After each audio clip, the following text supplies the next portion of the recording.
Studio Talk permet en fait d'adapter la réponse en fonction du besoin qu'on a, c'est-à-dire de garder la spécificité de la radio, qui est l'intensité du direct, l'instantanéité, quelque chose qui est extrêmement souple, réactif, et puis d'autre côté, éventuellement d'évoluer vers quelque chose de plus structuré qui est la télévision aujourd'hui. La télévision, elle est plus structurée dans ses conducteurs, dans sa conduite globale. C'est le mélange des deux qui fait la force de Studio Talk. C'est cette capacité à garder l'état d'esprit de la radio et d'être capable de faire aussi quelque chose qui est très télévisuel. Là, on a trouvé un produit qui est un bon équilibre, c'est-à-dire à la fois qui donne des capacités d'automation, mais aussi qui répond à des exigences de qualité télévisuelle, tant sur l'habillage que sur la réalisation. Donc il y a plein de petits modules, plein d'éléments qui permettent aujourd'hui de proposer un programme de qualité en fait. Vous regardez RTL. Et nous sommes toujours avec Mathilde Amet pour VO chez Plon.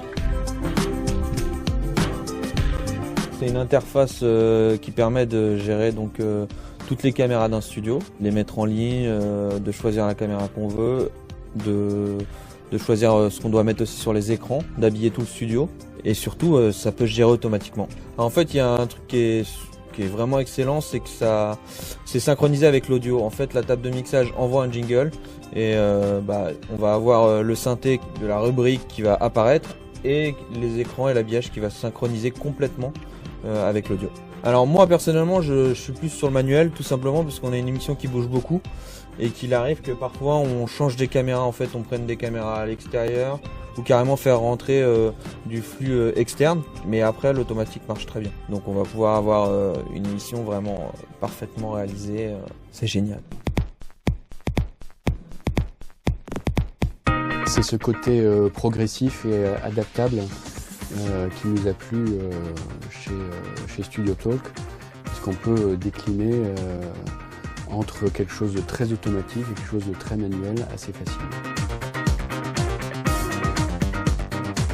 Vous savez que M6, le groupe M6 a une stratégie digitale qui est très importante avec notre marque phare qui s'appelle Sisplay.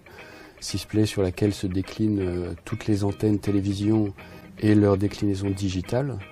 Il nous semble parfaitement naturel d'intégrer à Sisplay les trois radios du groupe, du pôle radio RTL, c'est-à-dire RTL Fun Radio et RTL2. Pour permettre cette intégration, il est important d'avoir des outils qui donnent une qualité vidéo et une qualité digitale qui soit à la hauteur des chaînes du groupe M6, des antennes.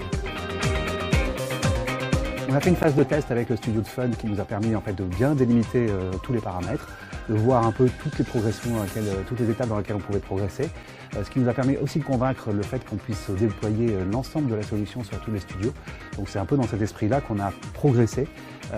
On va venir au fur et à mesure vers quelque chose de plus évolué, on va participer au développement aussi avec les équipes de BCE pour pouvoir grandir et faire en sorte que cette solution soit déployée partout.